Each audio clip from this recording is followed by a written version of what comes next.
रहमतुल्लाहि व बरकातुहू। मेरे प्यारे मुसलमान भाइयों, मैं हूँ अल्लाह ताला वाहिद कहार के बंदे मोहम्मद मिराज आलम उर्फ मिराज बादशाह, और आप सब हमारे फेसबुक पेज मिराज बादशाह हिंदुस्तानी सपूत पर इस वक्त मौजूद हैं। जैसा कि आप लोग जानते हैं कि हिंदुस्तान की सरजमीन पर जिस प्रकार से अहले ईमान के लोगों यानी मुसलमानों पर जिस प्रकार से जुल्म किया जा रहा है, और जिस प्रकार से थोड़ी सी बात पर उन्हें गिरफ्तार कर उनके घरों को तोड़ दिया जा रहा है, उन्हें जेलों में वर्षों तक कैद में रखा जा रहा है और उनको बेल नहीं दिया जा रहा है, और जिस प्रकार से पिछले कई सालों में मुसलमानों का जगह जगह मॉब लिंचिंग किया गया, और इस पर सुप्रीम कोर्ट या किसी भी न्यायपालिका के द्वारा कोई कठोर दोषियों को कोई कठोर सज़ा नहीं दिया गया, ये बड़ी चिंता की बात है और हम तमाम लोगों के लिए बहुत ही दुख की बात है। और ख़ासकर बीजेपी शासित राज्यों में जहाँ भी जिस प्रकार से मुस्लिम को जिस प्रकार से टारगेट कर उनको इस ज़मीन में ज़मींदोज़ करने की प्रक्रिया चल रही है, अब असम, उत्तर प्रदेश, मध्य प्रदेश से भी छतरपुर का जो है खबर सुनने को मिला, और जिस प्रकार से इस देश में मुसलमानों के साथ भेदभाव किया जा रहा है और उन्हें तबाह और बर्बाद करने की कोशिश की जा रही है। आप ज़रा सी बात पर उनके घर को तोड़ रहे हैं। क्या आपके पास सुप्रीम कोर्ट का ऑर्डर है या और किसी कोर्ट का ऑर्डर है? क्या उनका दोष साबित हो गया? सरकार अपनी जिस प्रकार से मनमानी कर रही है और मुसलमानों को तबाह करने में लगी हुई है,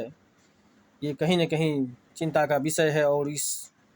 पर हम सबों को गौर करने की ज़रूरत है। और आप दुनिया में जिस प्रकार से देख रहे हैं कि अभी इजराइल जिस प्रकार से गाज़ा और फ़िलिस्तीन पर जिस प्रकार से बमबारी कर रहा है, और जिस प्रकार से 56 मुस्लिम देश मौन धारण किए हुए हैं,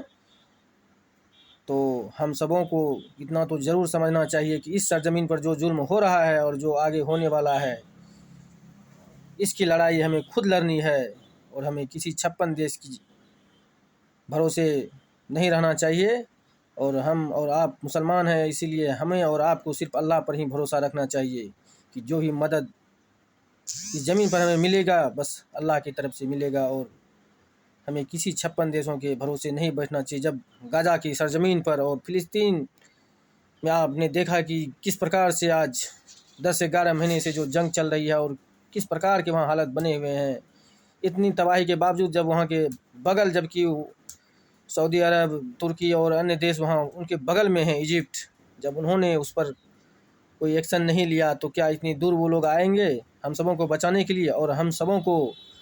सब अगर ऐसी मन में भावना रखे हुए हैं कि बाहर के मुल्कों के देश हमें बचा लेंगे, तो ये हमारा और आपका बड़प्पन है और मूर्खता है। हम तो ऐसे मानसिक लोगों को मूर्ख कहेंगे जो इस प्रकार की जो है सोच रखते हैं कि हम पर जब जुल्म होगा तो हमारे बाहर के जो देश हैं वो हमें आकर बचा लेंगे। नहीं, वो खुद जब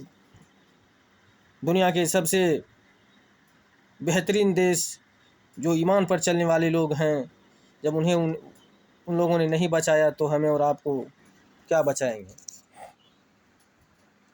इस मामले में हमें और आपको ही खड़े होने की ज़रूरत है मेरे भाइयों। इस पर गौर फिक्र करें और खुद मजबूत होने की कोशिश करें, ताकि हम देश और दुनिया में जो हो रहे जुल्म हैं उनके खिलाफ़ हम लड़ सकें। अस्सलामु अलैकुम।